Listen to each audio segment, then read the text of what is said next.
Hello everyone. As you may have noticed, I have a new dragon 3D printed object, which is going to hold my mic for today because I can't fit it on my shirt. Anyway, I just thought I also want to show my kids 3D printed dragons. Pretty cool. Anyway, so in today's video, I want to talk about why I'm selling my rental property. Now, I hate selling assets. I mean, especially if they continue to lay pretty good eggs and be cash cow, why would I sell my rental property? So today's video, I want to cover my 3 reasons why I'm selling this rental property, why I changed my plan, and also what am I going to do with the capital? So if you are in the middle of contemplating whether or not to sell your rental property, what are the reasons why you should sell a rental property, or you're just curious about my investing journey, then you definitely want to check out today's video. Hey everyone, my name is Tracy.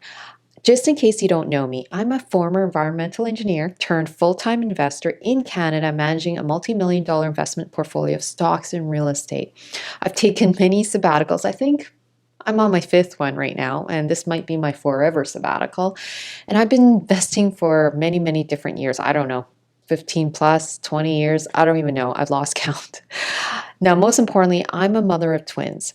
And I love talking about multiple streams of income, about stocks, about real estate investing in Canada. So if you are interested in creating multiple streams of income, build your wealth, and design your ideal life, then definitely hit the subscribe button and that bell notification button to get the latest and greatest videos about this every single week, because I love talking about it and sharing my investing journey. So let's get back with the video. So I'm selling one of my oldest rental properties, and it kills me just thinking about selling it, but I have to. I had this grand vision and grand plan of this property. Okay, this property was something I bought more than a decade ago, actually way more than a decade ago. Anyways, I've lost count how old it is.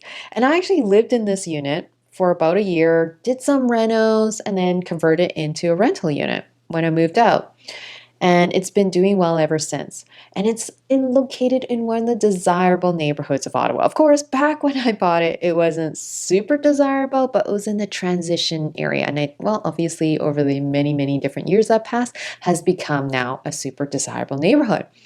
And I had this grand vision of taking this old single detached home, demolishing it, and converting it into a multi-family unit, like a fourplex. And thinking like in my senior years, I was going to move into one of the units and basically house hack in my senior years. Of course, I was still trying to convince my husband to do this, but whatever, that's besides the point. In my mind, I was like, yes, I'm going to live in this beautiful apartment unit with my husband in our senior years and house hack in our senior ages. Now, of course, that vision and that plan is going to the garbage, okay? Because obviously it's not happening because I'm selling the rental property. So here's the things I was going through. I was like, interest rates are rising. I mean, obviously Bank of Canada has got to fight inflation, which has actually gone up over 7% recently, which is like, yikes. And then with rising interest rates, meaning housing prices are going to soften. That's just that's obvious because that's how it works. Supply and demand. When you have things that cost more, people are not going to buy as much of it and you have less purchasing power. Another plus of this property is that it's going to be rezoned, okay? So City of Ottawa's official plan, that's been approved by City of Ottawa, it was planning to rezone this specific street into an area for densification, which allows commercial uses.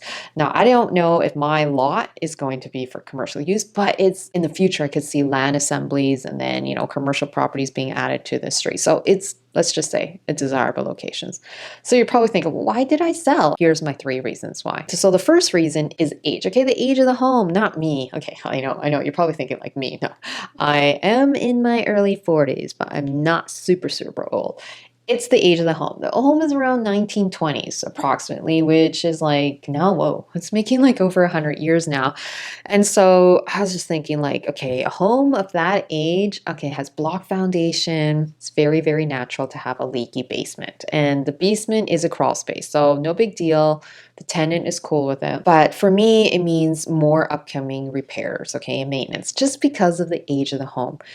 And I was really planning to demolish this home over the next 5 to 10 years, like not right now.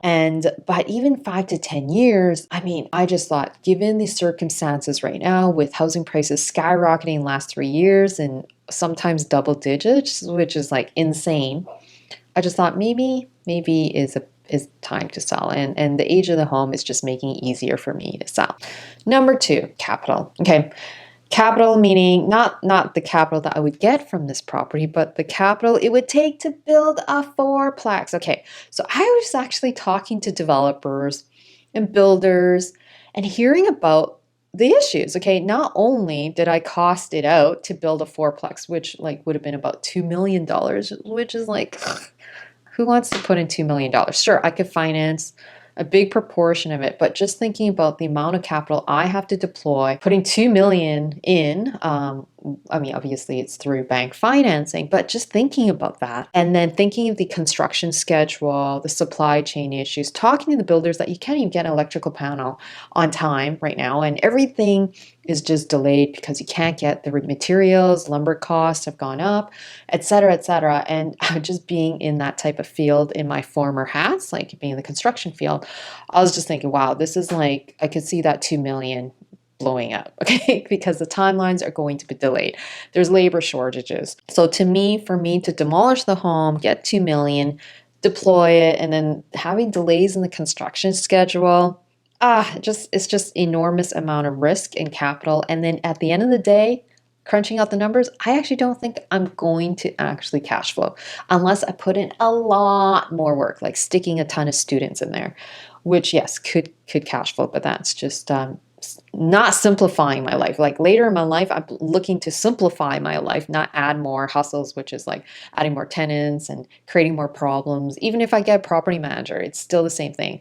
More tenants equals more problems. That's the way I think of it. So I decide not to do it because in the end, it is too much capital at risk. Number three, okay, what we're seeing is massive opportunities. Okay, there's market opportunities in the stock market because S&P 500 has gone through a crash. Tech stocks have been crashing and burning, and maybe it'll cascade into the other stock market, being the Toronto Stock Exchange. I'm just planning to see if there's a recession, then everything's going to get a haircut. So there's going to be more and more market opportunities. There's definitely market opportunities right now, which I'm kind of excited to redeploy my money into other opportunities.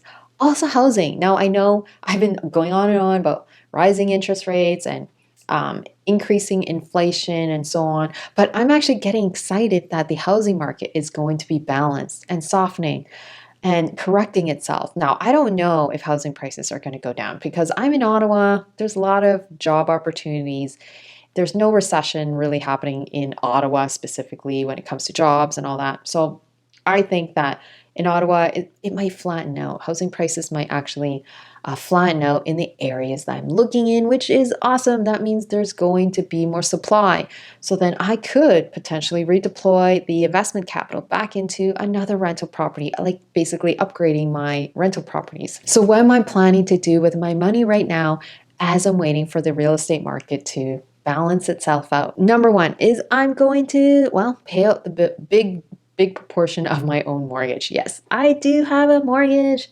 I'm one of those people that decide not to aggressively pay out my mortgage right after I graduate from university. Like, I think there's more efficient ways of using your capital if you can find better returns than just deploying it into your mortgage. That's the route I took because I was so young. I just didn't think, I really want to aggressively pay out my own mortgage like my parents did and like my aunts did, which is cool. That's the way to completely reduce your risks and not have any debt. But for me, I like to, let's just say, house hack all the time. I'm thinking in the next 10 years, I might actually convert my own home into a rental property. Now, I'm not super sure about that, but my kids are saying, yes, I must convert it into a rental property and they would manage it. So I think that's a big plus. That's a big plus for my kids who are telling me to do that. I'm just a little bit hesitant because it has a pool. Number two, I'm also planning to redeploy some of my money in my mortgage and basically borrow it and convert it into investment loan, which is called the Smith maneuver. Okay, I've actually used the Smith maneuver strategy many times during my investing journey.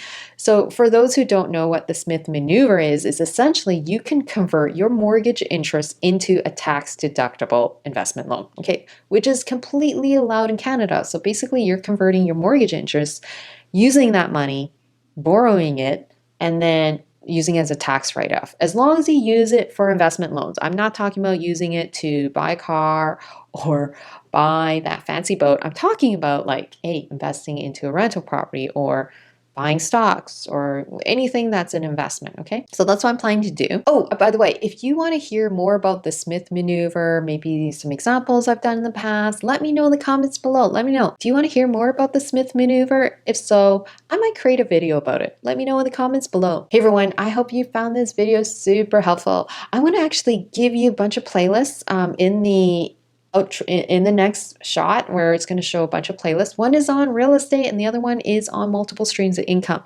Check it out. This is all about Canadian investing. I'll see you in the next videos. Bye.